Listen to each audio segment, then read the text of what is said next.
This was a non-binding vote, so outline for our global audience why it matters. Well, it is symbolic because it was non-binding, but it's also meaningful. What Theresa May is seeking to do is to present a united front to Brussels, to go there and say, Parliament is behind me, lawmakers are behind me, they endorse my approach, and they're going to give me free rein to negotiate with you. And that's what didn't happen last night. So arguably it does weaken her position to go there with 2 weeks to go till she has to present something to Parliament to vote on to get some kind of change to that deal. What is the likelihood of Parliament taking control of the process and delaying Brexit?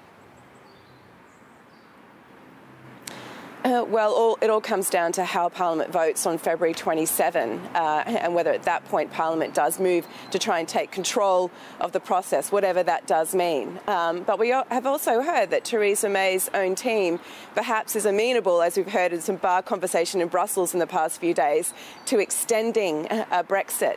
Right now her priority is to get a deal, is to have an arrangement for the end of March. But given that the results of a no-deal Brexit could be catastrophic for businesses, people are talking stockpiling and worrying about that, it does make sense to have a backup, which would be to delay Brexit for at least several months in order to get a deal. So that's definitely still on the table.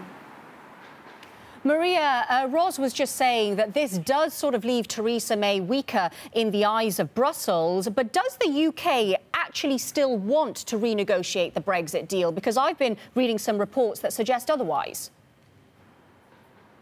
Well, there are two things on this. In the eyes of the European Union, what they see once again, even though this was a non-binding vote, is that this is a very weak Prime Minister who's unable to get a majority. And that is so key for the European Union, because I'll tell you, not wanting to crash out is not enough. You need to get a positive majority in the UK Parliament, and she has none. That cross-party deal that the EU really likes is obviously nowhere to be seen, and she's still very unable to rein in the more Eurosceptic side of her own party. Now, in terms of the concessions and renegotiating the deal, publicly the Prime Minister is still very defiant. She says she won't extend Article 50 and that she will deliver this Brexit on time.